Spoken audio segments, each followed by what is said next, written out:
Hola, Justo kembali lagi dengan preview. Kalian semua tahu bahwa kalender internasional sudah selesai. Tidak ada match-match yang nggak penting, yang nggak ada yang nonton juga. Kembali ke Liga sampai bulan Maret tidak ada kalender internasional. Jadi sampai Desember ini jadwal full banget. Ada Champions League, ada Midweek, ada terutama di Inggris Boxing Day dan lain-lainnya. Jadi kita akan tetap stay di Just Talk dengan everyday. Gue usahakan setiap hari bikin video mulai minggu depan, karena minggu ini juga lagi istirahat setelah liburan panjang. Jadi moodnya harus diangkat lagi. Tapi gue janji sebanyak mungkin bikin video minggu depan. Oke, kita mau bahas 3 liga, preview 3 liga Inggris yang sangat seru, Serie A juga menurut gue seru, dan juga di La Liga kita semua menunggu kebangkitan dari Barcelona. Oke, gue mau bahas Chelsea dulu deh, ya. Chelsea ketemu Leicester. Kita tahu bahwa Chelsea terakhir bermain 1-1 lawan Burnley, dan walaupun Chelsea sudah unggul 3 poin, tapi match ini tidak bisa diremehkan. Kita tahu semua bahwa Leicester ini giant killer. Banyak tim kalah di kandang Leicester, apalagi kalau mereka ketemu, kalau pemain depannya lagi on fire dengan speednya, dengan ketajamannya, Vardy dan kawan-kawan. Ini sangat bisa membahayakan. Dan kita tahu Chelsea akhir-akhir ini sangat terseok-seok dengan 3-4-3-nya. Kelihatan di babak pertama lawan Spurs. Habis itu performa mereka menurun sampai si Tuchel berapa kali merubah sistemnya jadi ke 3-5-2. Tapi sekali lagi gue bilang Chelsea lebih cocok bermain dengan 4-2-3-1 karena mereka memiliki pemain seperti itu, dan juga Mason Mount lebih bisa dimanfaatkan. Nah, kembali lagi kita nggak tahu, ini 50-50 match. Gue bilang Chelsea harus waspada.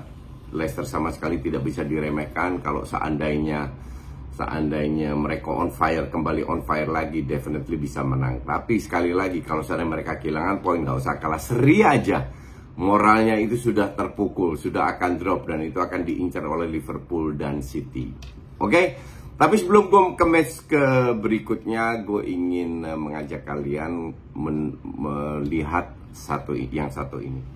Ya, sedikit intermezzo. Gue mau share sesuatu kepada kalian. Kalian tahu semua bahwa gue tidak pernah main game, oke? Tapi gue diajak oleh seorang rekan, teman, disuruh mencoba. Nah, ini game ini namanya Top 11, dan akhirnya dipaksa coba. Akhirnya gue coba. Nah, ternyata seru juga mainnya. Nah, game ini kan bisa di-download di iOS, Android, web browser, semuanya bisa lah. Dan ternyata sudah dimainkan oleh 240 juta pemain di seluruh dunia dalam 31 bahasa. Nah, enaknya apa? Kan kalian tahu bahwa gue ini sebagai analis, gue nggak peduli skornya bagaimana. Jadi gue pengen coba sehebat apa ini permainan di Top 11 ini. Sebagai manajer di Top 11, lu in charge atau lu bertanggung jawab atas semua apa yang terjadi dalam tim lu sendiri. Lu bisa beli pemain, lu bisa membimbing latihan, melakukan latihan, lu bisa set up formasi, menggantikan formasinya macam-macam. Terus ada nilai-nilainya juga. Bahkan lu bisa membawa tim lu menjadi juara di liga lu. Nah, lu akan juga bisa bermain lawan manajer dari Top 11 di seluruh dunia. Jadi nggak hari di Indonesia aja, tapi seluruh dunia. Mereka punya 4 kompetisi, yaitu The League, The Cup, The Champions League, dan Super League. Jadi banyak sekali yang bisa dilakukan. Ini sangat seru kalau lu ajak teman-teman lu untuk bermain, berlagak menjadi manajer lah, kasarnya begitu.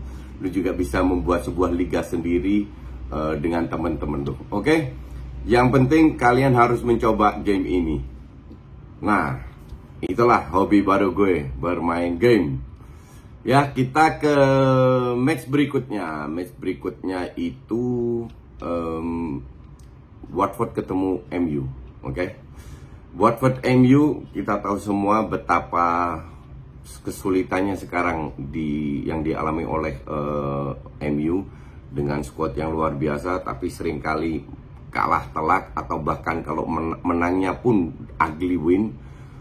Tim ini pada saat ini adalah tim yang terisi oleh 11 ego, tidak menjadi tim. Gue akui bahwa si Maguire dan Luke Shaw akhir-akhir ini berapa match terakhir setelah kembali dari cedera mainnya buruk banget, padahal kedua pemainnya adalah tulang punggungnya MU. Bahkan Varane pun cedera, tapi gue bilang masih bisa diberi kesempatan kepada Lindelof dan Bailly. Sekarang yang jadi masalah dengan MU itu sebenarnya bukan hanya di dalam lapangan, tapi juga di luar lapangan. Beberapa pemain sudah mulai ngoceh.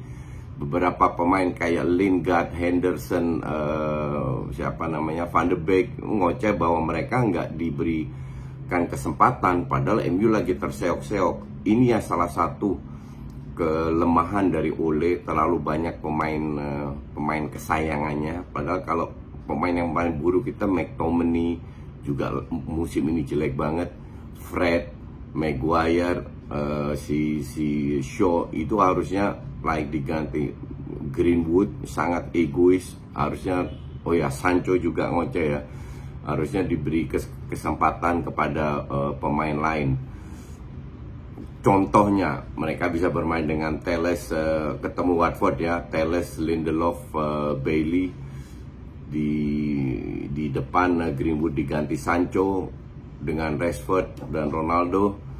Terus banyak sekali lah yang bisa digunakan. At least minimal pemain harus bisa memberikan kepercayaan kembali kepada pemain yang juga ada di bench. Kalau ruang ganti itu lebih kondusif, mainnya juga lebih enak, mereka saling support. Dan ini tidak terjadi di ruang ganti MU. Maka dari itu Watford yang seharusnya menjadi match gampang kayaknya menjadi match yang susah. Kalau seandainya seri, ini akan terjadi krisis di dalam. Jadi MU harus menang, karena tim-tim di bawah bisa melompatin MU. Kalau seandainya MU kehilangan 2 poin, nggak usah kalah, kehilangan 2 poin aja. Ini akan menjadi krisis, dan tekanan terhadap Pola akan menjadi, bukan gue bilang dia pecat ya, dipecat. Karena kayaknya untuk gue manajemen MU ini nggak punya plan B, nggak tahu apa yang harus mereka lakukan, dan nggak tahu siapa yang bisa menggantikan Ole. Ini salah satu match yang pasti gue tonton karena seru. Harusnya tim Ferrari lawan Avanza, tapi nggak tahu Ferrari mungkin bisa jadi Avanza juga. Kita lihat ke next berikutnya, Liverpool Arsenal di hari yang sama jam 12:30. Orang bilang ya Arsenal lagi on fire bla bla bla bla. Untuk gue sih belum terbukti. Gue bilang lu harus tunjukkan, pemain Arsenal menunjukkan ketemu MU dan Liverpool, apakah mereka bisa menang atau seri atau kalah. Tapi juga yang paling penting ada permainan. Permainan sepak bola ini kan tidak hanya strategi dan skill, tapi juga mental. Mental Arsenal gue bilang belum terbukti, karena lawan yang mereka ketemu itu papan menengah ke bawah semua. 3 papan bawah sudah ketemu, bahkan di atas kertas Leicester sama Aston Villa. Tapi mereka kan berada di bawah rank 10, jadi bukan tim hebat juga. Bahkan ketemu Brighton nama Burnley aja diobok-obok dari sisi serangan, walaupun akhirnya menang. Lawan Brighton juga seri, Crystal Palace yang harusnya bisa main juga seri. Jadi dibilang tim ini konsisten, untuk bilang Arteta stay, enggak. Untuk gue sampai detik ini masih Arteta out. Kita lihat performanya lawan MU dan Liverpool. Nah, kemarin ketemu Liverpool di mana mereka sudah kalah. Artinya pemain Liverpool pasti mau balas dendam. Oke? Walaupun mereka main Champions League, mereka ingin membuktikan bahwa kemarin kekalahan lawan West Ham itu hanya sebuah kebetulan. Nah, Arsenal main away, terakhir Arsenal menang itu kan 2012 kalau nggak salah. Tapi ini kan hanya di atas kertas. Apakah Arsenal bisa menang? Ya bisa-bisa aja kalau mereka menunjukkan mental yang juara. Dari sisi permainan gue bilang Liverpool lebih unggul. Sisi kualitas pemain Liverpool lebih unggul. Tapi kan tim ini nggak begitu konsisten. Mereka ingin menunjukkan apakah mereka bisa mendapatkan performanya kembali. Ya bisa iya, bisa enggak. Kalaupun kalah, let's say tipis 2-1, 1-0, dan Arsenal bermain bagus, menciptakan banyak peluang, I think fans Arsenal cukup bisa menerima. Karena lawan Liverpool ini cuman is a calculated loss lah, lawan Liverpool sama City.